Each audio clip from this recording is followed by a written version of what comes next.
എനിക്കിന്ന് അത്യാവശ്യമായിട്ട് അമ്പലപ്പുഴ വരെ പോകേണ്ട ഒരു ആവശ്യം ഉണ്ടായിരുന്നു. അങ്ങനെ ഞാനും വിഷ്ണുവിടെ അമ്പലപ്പുഴ പോകാനായിട്ട് ഇറങ്ങി. ടു വീലറിലാണ് പോകുന്നത്. നമുക്ക് 1 മണിക്കൂറോളം ട്രാവൽ ഉണ്ട്. എന്തായാലും തീരദേശ റോഡ് വഴിയാണ് നമ്മൾ പോകുന്നത്. അതാണ് എളുപ്പം. അങ്ങനെ ഞങ്ങൾ വലിയഴിക്കെ പാലം കയറി. നല്ല വ്യൂ ആണ് ഇവിടുന്ന്. പക്ഷേ ഇവിടെങ്ങും നമ്മൾ നിർത്തിയില്ല. നമുക്ക് വേഗം പോയിട്ടൊരു കാര്യം സാധിക്കാനുണ്ടായിരുന്നു.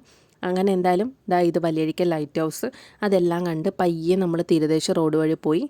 എന്തായാലും ഇപ്പോഴത്തെ ഹൈവേയുടെ പണിയും കാര്യങ്ങളും പൊടിയും ഒക്കെ വെച്ച് നോക്കുമ്പോൾ ഇതാണ് നല്ലത്. നമുക്ക് റിലാക്സ് ചെയ്ത് കാറ്റൊക്കെ കൊണ്ട് അടിപൊളിയായിട്ട് പോവാം. അങ്ങനെ നമ്മളിതാ തോട്ടപ്പള്ളി എത്തി. തോട്ടപ്പള്ളി കഴിഞ്ഞാൽ പിന്നെ നമ്മൾ ഹൈവേയിലൂടെ തന്നെ പോകണം. അതാണ് പാട്. എന്തായാലും പോയ കാര്യങ്ങളൊക്കെ സാധിച്ചു. അത് കുറച്ച് പേഴ്സണൽ ആയതുകൊണ്ട് തന്നെ ഞാൻ വീഡിയോസും കാര്യങ്ങളും ഒന്നും എടുത്തിട്ടുണ്ടായിരുന്നില്ല. പിന്നെ നേരെ നമ്മൾ അമ്പലപ്പുഴ അമ്പലം കാണാനായിട്ട് പോയി. എനിക്ക് ഭയങ്കര ആഗ്രഹമാണ് അമ്പലത്തിൽ കയറി തൊഴണമെന്ന്. അതിൻ്റെ പുറത്ത് ഒരുപാട് ടൈം ഞാൻ സ്പെൻഡ് ചെയ്തിട്ടുണ്ടെങ്കിലും അമ്പലത്തിൽ കയറി തൊഴാൻ എനിക്ക് ഇതുവരെ പറ്റിയിട്ടുണ്ടായിരുന്നില്ല. ഈ പ്രാവശ്യവും പറ്റിയിട്ടുണ്ടായിരുന്നില്ല. എന്തായാലും പുറത്തു നിന്ന് തൊഴുതു. നേർച്ചയും കാര്യങ്ങളും ഒക്കെ ഇട്ടു. അവിടുന്ന് പിന്നെ നമ്മൾ ഇതാണ് അമ്പലപ്പുഴ കോളേജ്. എൻ്റെ സിസ്റ്റർ പഠിച്ചത് ഈ ഒരു കോളേജിൽ. അവിടെയും ഞാൻ കുറേ തവണ വന്നിട്ടുണ്ട്. അത് കഴിഞ്ഞിട്ട് നമ്മൾ നേരെ അമ്പലപ്പുഴ ജംഗ്ഷനിൽ തന്നെ വന്നിട്ട് അവിടെ ഒരു ഹോട്ടലിൽ നിന്ന് ബിരിയാണി കഴിക്കാനായിട്ട് കയറി.